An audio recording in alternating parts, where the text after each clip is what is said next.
Welcome to Let's Talk Money, the show that empowers you with knowledge about personal finance and investing.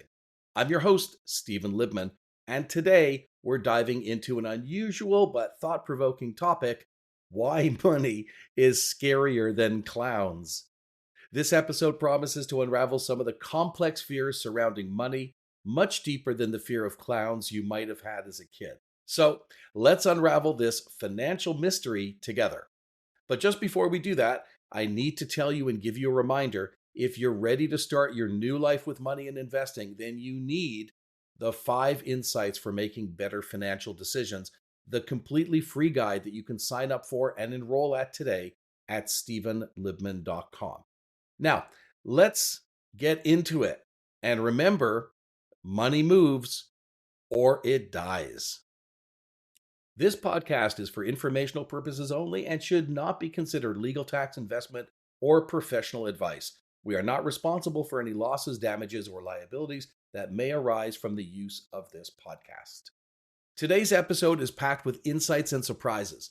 We'll explore 3 key reasons why money and its complexities and uncertainties can be more intimidating than those creepy clowns from horror movies.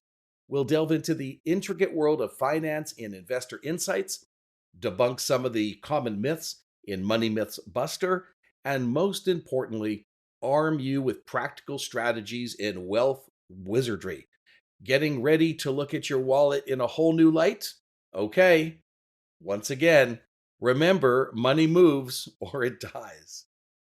All right, let's kick off with Investor Insights. Did you know that the world of finance is as maze-like as it is fascinating? Here we'll look at the positive aspects like the potential for wealth creation and financial independence. But we'll also face the negatives head on: the market volatility and the daunting task of navigating economic policies. Think of it as learning to juggle. It's tricky at first, but with practice, you can keep those balls in the air. All right, so first out is going to be diversification of investments. One of the key strategies in investment is diversification. This means simply spreading your investments across various asset classes like stocks and bonds and real estate, and even new areas like cryptocurrencies or sustainable investments. Diversification helps in mitigating risk. If one sector performs poorly, others may compensate. Next, continuous financial education. The financial world is always evolving, and keeping yourself educated is crucial. This doesn't mean you need a finance degree, but staying updated with financial news, reading books, attending workshops, or even online courses can be highly beneficial. Understanding basic economic principles and market trends can empower you to make more informed decisions. Next up, use of technology and financial tools. Leverage technology to your advantage. Today, there are tons of apps and online platforms for budgeting, tracking investments, analyzing market trends. Tools like robo-advisors, which I'm going to get into a little bit later on, can also provide personalized investment advice based on your financial goals and risk tolerance. Of course, consulting with financial professionals. Sometimes the best way to navigate complex financial waters is with the help of a professional. Financial advisors can provide personalized advice suited to your individual needs, and they can help in developing a financial plan, an investment strategy, and even estate planning. But be careful, there's a huge difference between a fiduciary and a non fiduciary as far as investment advisors go. And I'm going to be talking about that in one of my upcoming videos or one of the articles, etc. Keep an eye out for that one because I'm going to go in depth on that topic. Next up, setting clear financial goals. I call them targets. Define what you're investing for, whether it's retirement, buying a home, kids' education. Clear goals and targets help in choosing the right investment strategies and in staying focused during market fluctuations. We have to look at understanding and managing risk. You see, to me, the greatest risk is in doing nothing, not doing something and making a mistake. So it's really important to understand your own risk tolerance. Are you a risk taker or do you prefer safer investments? Aligning your investments with your risk tolerance and investment horizon, which is the time plan to hold and investment, it's key to maintaining your own peace of mind. And what's interesting is as you become more of an investor, what you're going to find is that your horizon is going to change. At the same time, your own ability to manage greater risk because you're going to better understand that risk. Next up, regular portfolio reviews and adjustments. This one makes me absolutely crazy. I ask somebody that I might be coaching, hey, when's the last time you opened up the report from your financial advisor? And they said, what report? Well, my question is pretty simple. Most often, you're going to get an electronic or email version of that report, or you're going to get a physical delivery of that report at least every quarter. I mean, you should be looking at it every month just to see how it's going, or at least every quarter just to get an idea of what direction. But oftentimes people don't even open it. They don't open the email, they don't open the document, they don't understand. Really important is to review because market changes are going to happen, and so will your portfolio. So, regularly reviewing and adjusting your investments is going to ensure that you stay aligned with your goals and market conditions. And this might involve rebalancing your portfolio to maintain the desired asset location. We're going to be diving into that in later episodes as well. I'm going to take each of these apart and really dive a little bit deeper for you. Now, lastly, a long-term perspective. Patience is key. Investing is often a long-term game. Avoid getting swayed by short-term market volatility. We call that the shiny penny syndrome. Oh, look what they're doing. Look what's happening there. No two people are the same. Having a long-term perspective helps you in riding out the ups and downs and can potentially lead to greater returns for you. Now, remember, if you want notifications of when I release new episodes, you can simply hit the subscribe button. And if you want the 5 investment insights for making better financial decisions, please visit stephenlibman.com. You can also leave a review and follow me on LinkedIn at www.linkedin.com/IN/Stephen Libman. Now, next up, Money Myths Buster. We're tackling myths head on. So let's just start with this one. More money, fewer problems. Well, not quite. Not exactly. While money can solve some problems, it can also introduce some new complexities to your life. Think about tax planning and investments and investment risks.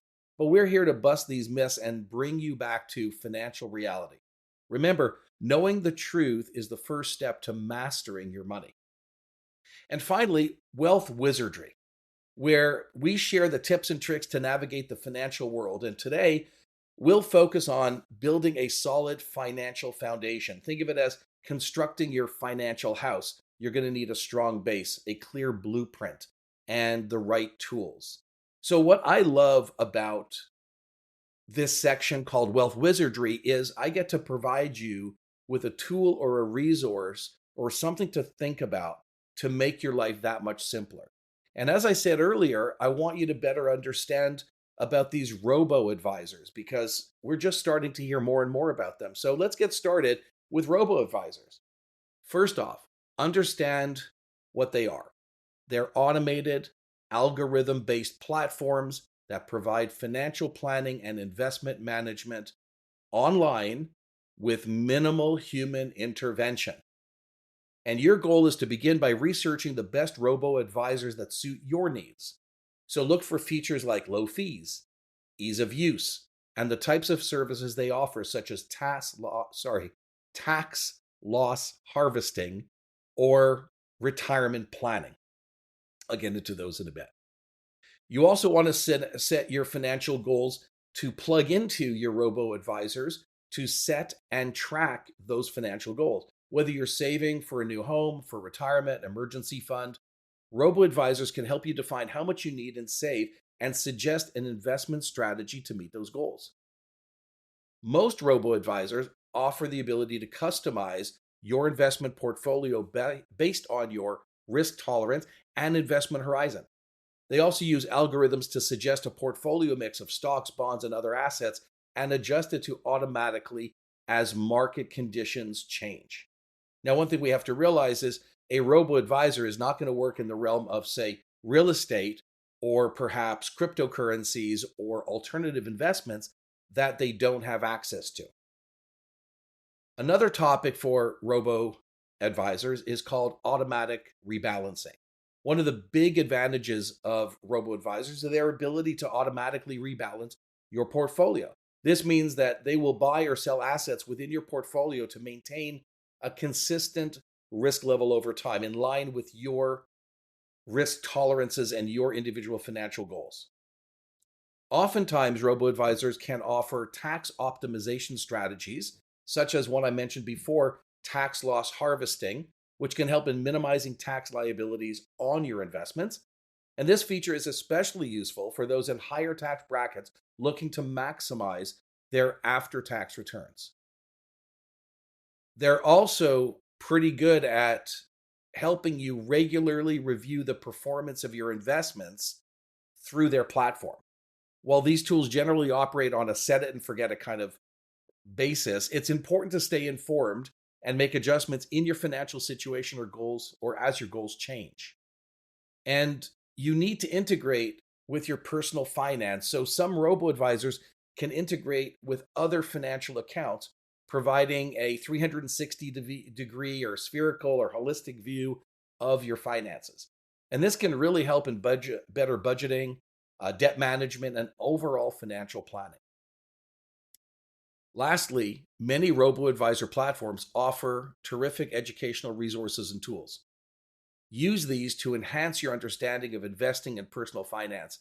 This knowledge can empower you to make more informed decisions in conjunction with the robo-advisor's guidance.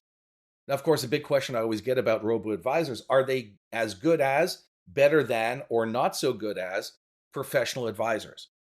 And there's a lot of statistics that are out there that have shown that many robo-advisors are at least as good at or even better than many human being advisors. And I think that just makes sense because there are a lot of different people that are providing advisory capacity for investing. Some of them are good, some of them not so good. The thing about robo-advisors is they're a lot more consistent. And remember what I said earlier about keeping an eye out for a forthcoming article on fiduciaries versus non-fiduciaries, because sometimes certain types of advisors get wrapped up in how much they'll make in fees as compared to helping you do better for yourself. All right, as we wrap up today's episode, remember, understanding money is the key to conquering your fears. Just like how we hopefully outgrew our fears of clowns, we can learn to manage and even appreciate the complexities of money. So, thanks for joining us today on Let's Talk Money. If you found this episode helpful, please subscribe, rate, and leave us a review. It helps us reach more people just like you. And if you've got any questions, let me know on LinkedIn at linkedin.com/in/Stephen Libman. Until next time, keep your finances in check and your fears at bay, and happy investing. Finally, remember that money moves or it dies.